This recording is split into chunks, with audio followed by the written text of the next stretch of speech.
दोस्तों, हर बार की तरह अब की बार भी जो टीम आईपीएल मैच जीतेगी उसको 20 करोड़ का प्राइज मनी दिया जाएगा। आईपीएल का विनिंग प्राइज पूल है 46.5 करोड़ रुपए। अब आपको सुनकर लगता होगा कि कितनी बड़ी रकम है, पर बात करें आईपीएल टीम या फिर बीसीसीआई की, तो उनके लिए ये अमाउंट एक्चुअली में कुछ भी नहीं है। अब आप सोच रहे होंगे कि फिर वो मैच खेलते ही क्यों हैं जब उनको इनाम की कोई जरूरत ही नहीं है, या फिर ये अमाउंट उनके लिए कोई वैल्यू नहीं रखता है। तो मैं आपको बता दूं कि आईपीएल का खेल कुछ इस तरह का है जैसे हाथी के दांत, जो खाने के लिए कुछ और होते हैं और दिखाने के लिए कुछ और। अब जरा अब की बार के आंकड़ों पर नजर डालिए कि जो टीम सबसे महंगी बिकी है उसके सबसे महंगे खिलाड़ी सैम कुरैन, जिनको 18.5 करोड़ रुपए में पंजाब किंग्स ने अपनी टीम में लिया है। वहीं 6 करोड़ में शिवम मावी को गुजरात रॉयल्स ने सबसे कम बिडिंग करके अपनी टीम में शामिल किया। अब आप सोचिए कि जब एक खिलाड़ी की कीमत इतनी ज्यादा है तो फिर क्या सच में ये खेल 20 करोड़ रुपए की विनिंग प्राइस के लिए खेला जाता है? नहीं, ये पैसे सिर्फ और सिर्फ दिखावे के हैं।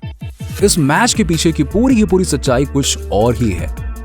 जो आईपीएल आप टीवी पर देख रहे हैं ना, वो सिर्फ एक आईपीएल मैच नहीं है, बल्कि एक बहुत बड़ा बिजनेस है जिसमें काफी बड़े बड़े बिजनेसमैन और कंपनी शामिल होते हैं। दोस्तों, आज की वीडियो में हम आईपीएल बिजनेस मॉडल के बारे में थोड़ा चर्चा करेंगे। बात करें आईपीएल की तो इसकी शुरुआत 2008 में बीसीसीआई के द्वारा की गई थी, जिसमें पूरी दुनिया के प्लेयर्स को इकट्ठा किया जाता है टूर्नामेंट के लिए।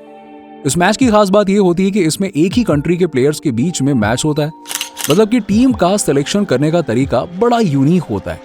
प्लेयर्स पर बिडिंग की जाती है और अलग अलग कंट्रीज के प्लेयर्स को सिलेक्ट करके एक बेहतरीन टीम बनाई जाती है। आईपीएल के चेयरमैन अरुण सिंह धूमल हैं। यही नहीं, 2022 में आईपीएल की ब्रांड वैल्यू 90,038 करोड़ रुपए थी। आईपीएल की हिस्ट्री की बात करूं तो आईपीएल से सबसे पहले 2007 में आईसीएल यानी कि इंडियन क्रिकेट लीग की शुरुआत हुई थी, जिसके लिए जी एंटरटेनमेंट एंटरप्राइज ने फंडिंग की थी।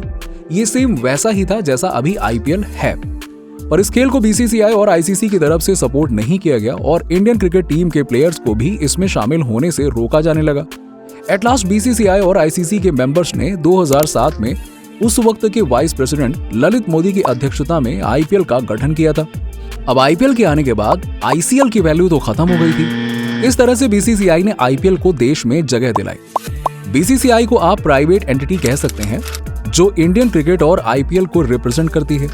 इसमें गवर्नमेंट का कोई इंटरफेरेंस नहीं होता है। आईपीएल कंडक्ट करवाने के लिए बीसीसीआई का जो सबसे पहला काम होता है वो है टीम तैयार करना। कोई भी नई टीम खरीदने के लिए आपके पास मिनिमम 3,500 करोड़ से 5,000 करोड़ तक का एस्टिमेट बैलेंस होना चाहिए। पर यह भी जरूरी नहीं कि आपको टीम मिल ही जाएगी। टीम की फ्रेंचाइजी लेने के लिए भी एक प्रोसेस फॉलो किया जाता है, जिसमें आपको बीसीसीआई के आईटीटी यानी कि इनविटेशन टू टेंडर फॉर्म के जरिए मेल करना होता है। इस फॉर्म को फिल करने के लिए आपको 10 लाख रुपए का नॉन रिफंडेबल अमाउंट पे करना होता है। फिर स्टार्ट होती है बिडिंग। बिडिंग में काफी सारे प्लेयर्स खुद को रजिस्टर करते हैं, जिसमें वो अपनी तरफ से अपना अमाउंट एक फिक्स करते हैं। रजिस्टर प्लेयर में भी सभी का सिलेक्शन नहीं होता। 2023 में 991 प्लेयर्स में से 405 प्लेयर का ही सिलेक्शन हुआ। प्लेयर्स को ब्रीडिंग प्रोसेस से टीम्स में शामिल किया जाता है। अब यहाँ पर भी एक ट्विस्ट है, जरूरी नहीं कि कोई भी टीम सारे अच्छे प्लेयर्स को अपनी टीम में शामिल कर ले, क्योंकि हर टीम को एक सर्टेन अमाउंट बीसीसीआई की तरफ से फिक्स किया जाता है, जिसे आप बजट भी कह सकते हैं, और आपको अपनी टीम में उसी बजट के अंदर के खिलाड़ी को सेलेक्ट करना होता है। दोस्तों, अगर किसी कंपनी या किसी इंडिविजुअल को टीम खरीदनी है पर उसके पास इतना बजट ना हो, तो वो टीम के ओनर से उस टीम के शेयर खरीद सकता है। जैसे एलआईसी ने लगभग 7% की हिस्सेदारी रखी है आईपीएल में, और जिंदल साउथ वेस्ट ने 2018 में 50% की हिस्सेदारी ली थी $77 मिलियन की रकम इन्वेस्ट कर। अब ये तो टीम सिलेक्शन और प्लेयर्स की बात हो गई। अब इसके बाद बारी आती है कि आखिरकार बीसीसीआई का दूसरा तरीका क्या है जिससे वो दबा के पैसे कमाते हैं। देखिए, इसमें सबसे पहले जो काम होता है वो होता है खेल को दिखाना। हर कोई मैच देखने स्टेडियम तो जाता नहीं है, मोस्टली लोग घर पर टीवी या फिर मोबाइल में ही देखते हैं। तो बीसीसीआई किसी एक पर्टिकुलर चैनल को इसकी जिम्मेदारी देता है। जिम्मेदारी नहीं, बल्कि चैनल वाले खुद इस पूरे मैच को ब्रॉडकास्ट करने के लिए बीसीसीआई को अच्छी खासी रकम देते हैं। जैसे 2017 में स्टार इंडिया ने 16,347 करोड़ रुपए आईपीएल की 5 साल की ब्रॉडकास्टिंग के लिए खर्च किए थे। अब बीसीसीआई ये मीडिया राइट्स को अपनी 10 टीमों के साथ में शेयर करती है। इससे बीसीसीआई को ही नहीं बल्कि चैनल को भी काफी फायदा होता है। जितने ज्यादा व्यूअर्स उतनी ज्यादा कमाई, सीधा हिसाब।